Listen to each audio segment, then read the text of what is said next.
मुझे MBK master of book keeper मोर खाता पत्र लेखा लेखिर दायित्व है मोर मु पैसा पत्र फाइनेंशियल मैटर रे सेक्रेटरी प्रेसिडेंट हेले चेक रो ओनर से माने चेक देले एसएचजी ने से एसएचजी पैसा मु किमिति खाइली एडा सब मिछ आक्रोशमूलक भाव में राजनैतिक आक्रोश रखिकी मत एटा बहुत बदनाम कर दिया जाउछि। सरस्वती महापात्र कले ग्राम पंचायत सुभद्रा महिला महासंघर एमपीके रूपे काम करुଥିଲି। तो कौन अभियोग आपण नारे आज आनीथिले जो अभियोग केते सत्यासत्य अछि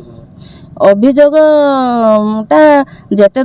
दूर सत्यासत्य तार तो बार बार ऑडिट हो सारा पर रिपोर्टटा कलेक्टर को दिखाई बीडीओ को दिखाई ब्लॉक रे भी दिखाई समस्त को बीपीएम को दिखाई डीपीएम को दिखाई समस्त को दिखाई कारण थरे नुहे तीन थर ऑडिट हो सारा से ऑडिट रिपोर्टटा सबू डिपार्टमेंट को जाई सारी से केते दूर सत्यासत्य अच्छी से भी जानी एमाने भी जानी एमाने राजनैतिक आक्रोशमूलक भाव मत सब ब्लेम करने दीर्घ 9 मास मु काम करके आसला से ऑफिस रे ताला पकईदे 9 मासर पारिश्रमिक मत 2.5 वर्ष है देना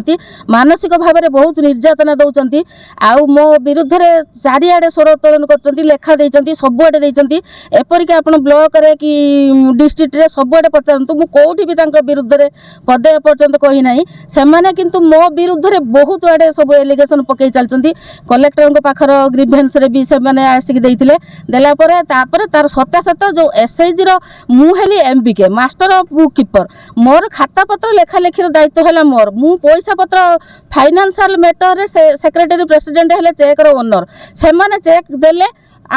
एसएचजी ने से एसएचजी पैसा मु किमिति खाइली एडा सब मिछ आक्रोशमूलक भाव में राजनैतिक आक्रोश रखिकी मत एटा बहुत बदनाम कर दिया जाउछि। जदि सेक्रेटरी प्रेसिडेंट पैसा खाउछन तो आपनार अभियोग काई जाइला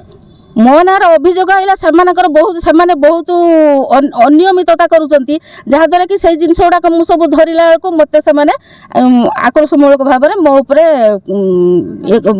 एलिगेशन लगाउचंती। तो तांकर आउड अभियोग थिला कि आपण पान खाई कि छेप पकोचंती आ असभ्य भाषा रे गाली गलोज करूचंती बोली कले पंचायत सारा 130 एसएचजी आमर 1380 मेंबर आपण जन जन का समस्त की पचारि पारती ब्लॉक रे भी बीपीएम डीपीएम को तो समस्त की पचारि पारती समस्त भितर दुई थर कले पंचायत दुई थर सुभद्रा महासंघर दुई थर बेस्ट एमबीके अवार्ड पाई बेस्ट जीपीएलएफ अवार्ड पाई जदि मोर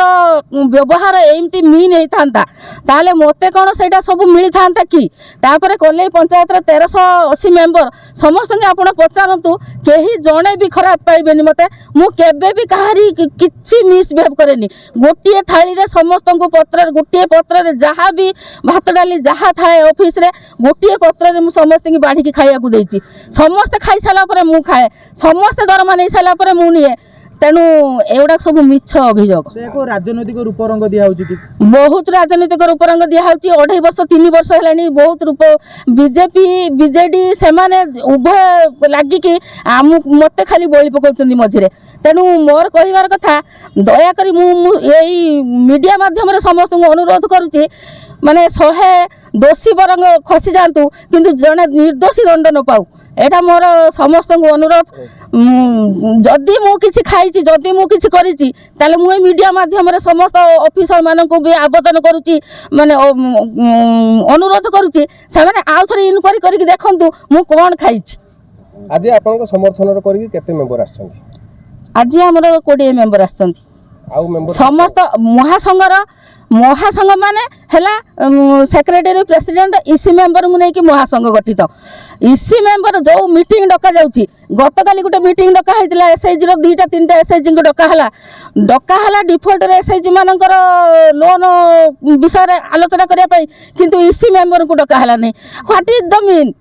यार माने कौन माने जदि इसी मेंबर हेले महासंघर सर्वसर्वा सेक्रेटरी प्रेसिडेंट हेले महासंघर सर्वसर्वा 2 जण सीआरपी सेक्रेटरी प्रेसिडेंट मन मानी चलैछंती यार माने कौन आज जो सकाळे जो आस्तिले आपण नार अभियोग करिया पई से माने को माने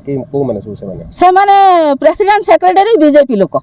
कोन मेंबर नांदी बीजेपी लोक मेंबर अछंती किंतु बीजेपी लोक मेंबर थिले बीजेपी लोक को जदि गोटे पावर दिया जाए মনে করন্তু মু গোটে প্রেসিডেন্ট বা মু গোটে সরপঞ্চ মু গোটে পিএস মেম্বর মোর পাওয়ার তো নিশ্চিত অধিকার রহিব না তেণু মেম্বর জনে বিজেপি হেলে भी से चापी ହେଇକି ରହିବ କିନ୍ତୁ ଜଣେ ପାୱାର ଯଦି ଜଣେ ପ୍ରେସିଡେଣ୍ଟ କିମ୍ବା ସେକ୍ରେଟାରୀ ହବ ବିଜେପି ଲୋକ ସେ ତ ନିଶ୍ଚିତ ତା ପାୱାର ଦେଖେଇବ ମାନେ ଆପଣ ଯୋଉ ବର୍ତ୍ତମାନ ଦଳୀୟ କଥା କହୁଛନ୍ତି ବିଜେପି ବିଜେଡି ହଉ ଦଳୀୟ କଥା କହୁଛନ୍ତି ଏଠି ମୋ କହିବାର କଥା ଏଟା ସ୍ୱେଚ୍ଛାସେବୀ ଅନୁଷ୍ଠାନ ଏଠି